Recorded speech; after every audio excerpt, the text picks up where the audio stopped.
လောကကြီးကခက်ခဲကြမ်းတမ်းနေလို့ခမည်းထင်နေသလားတကယ်တော့ကျွန်တော်တို့နိုးထာလာတဲ့မနက်ခင်းတိုင်းဟာရွှေမင်းညက်ရေးရမယ်စာမျက်နှာအစ်စ်တွေပါပဲ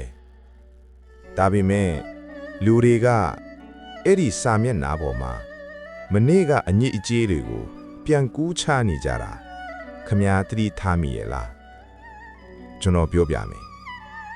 ခမည်းရဲ့တနေ့တာကိုအလင်းပွင့်စီမဲ့စကား၅ခွင့်ရှိတယ်။ဒါတွေဟာကျွန်တော်လိုအိုမင်းရင့်ရော်သူတယောက်အတွက်တော့တက်တန်းတစ်လျှောက်ရှာဖွေခဲ့ရတဲ့ယရနာတွေပေါ့နံပါတ်1မနဲ့လင်းလူမျက်စိဖွင့်လိုက်ကနဲ့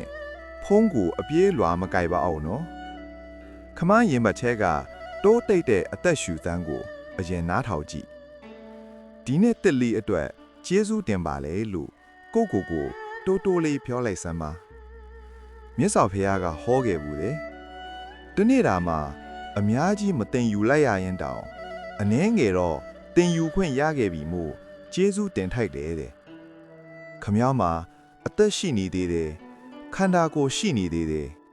ဒါဟာကဘာပေါ်မှာအကြီးမားဆုံးသောကံကောင်းခြင်းပဲဖြစ်ပါတယ်နံပါတ်2မနေ့ကအမားတွေစိတ်ဆိုးတာတွေ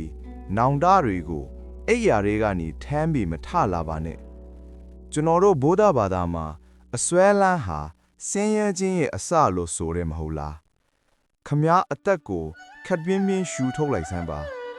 အဲ့ဒီလေပင်အတူမနေ့ကအညစ်အကြေးတွေအားလုံးလွင့်ပါသွားပြီလို့မှတ်လိုက်မနက်ခင်းတိုင်းဟာအသက်တဖန်ပြန်လဲမွေးဖွားခြင်းပဲအတိတ်ကိုစွတ်ကင်ထားရင်ရှေ့ဆက်ဖို့လက်တွေမအားတော့ဘူးလေနံပါတ်3စိတ်ကိုနိုင်အောင်အုပ်ချုပ်ပါမဟုတ်ရင်စိတ်ကခမားကိုပြန်အုပ်ချုပ်လိမ့်မယ်လို့ဖះရှင်ကတတိပေးခဲ့တယ်ဒီနေ့မှာခမားကိုဒေါသထွက်အောင်စိတ်ညစ်အောင်လုပ်မဲ့သူတွေအများကြီးကြုံရလိမ့်မယ်အဲ့ဒီအခါငါဟာတည်ငြိမ်တယ်ငါစိတ်ကိုငါပိုင်တယ်လို့ခိုင်ခိုင်မာမာတတိရပါ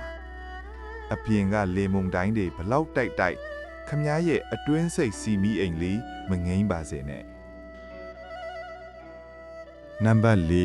4ဘသူကဘလို့ပဲဆက်ဆံပါစေငါကတော့မေတ္တာနဲ့ပဲတုံ့ပြန်မယ်လို့ဆုံးဖြတ်ထားလိုက်ရန်ကိုရန်နဲ့တုံ့ပြန်ရင်မပြီးနိုင်တဲ့တန်တရားပဲဆိုတာခမားသိပါတယ်ခမားဒီနေ့မှာ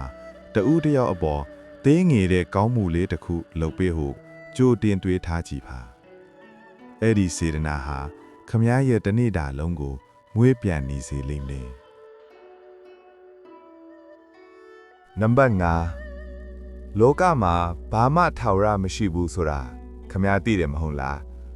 အခက်အခဲတွေကလည်းခဏပါပဲပျော်ရွှင်မှုတွေကလည်းခဏပါပဲဒါကြောင့်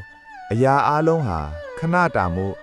ဒီအခိုက်အတန့်ကိုငါတန်ဖိုးထားမယ်လို့နှလုံးသွင်းပါအလုရှုံနေရင်လည်းဒါဟာကုံဆုံးသွားမှာပဲအေးချမ်းနေရင်လည်းဒါဟာကုံဆုံးသွားမှာပဲအရေးကြီးတာကအခုလက်ရှိဖြတ်သန်းနေရတဲ့စက္ကန့်တိုင်းကိုအသိစိတ်ကပ်ပြီးနေထိုင်ဖို့ပဲဗျာကဲကျွန်တော်ဒီနေ့ပြောပြတဲ့စကားတွေကခမားရဲ့နှလုံးသားတွေကိုရောက်ရလားနောက်ထပ်9ရက်လောက်ဒီအတိုင်းလေးကြင့်ကြံကြည့်စမ်းပါခမားရဲ့ကဘာကြီးဘလောက်တောင်ငြင်းချမ်းသွားမလဲဆိုတာကိုယ်တိုင်တွေ့ရပါလိမ့်မယ်ဒီနေ့အတွက်တော့ဒါပါပဲအသက်ကိုဝါဝါရှူပြီးတော့ပြုံးပြုံးလေးနဲ့ခမားရဲ့ခရီးကိုဆက်လိုက်ပါဦး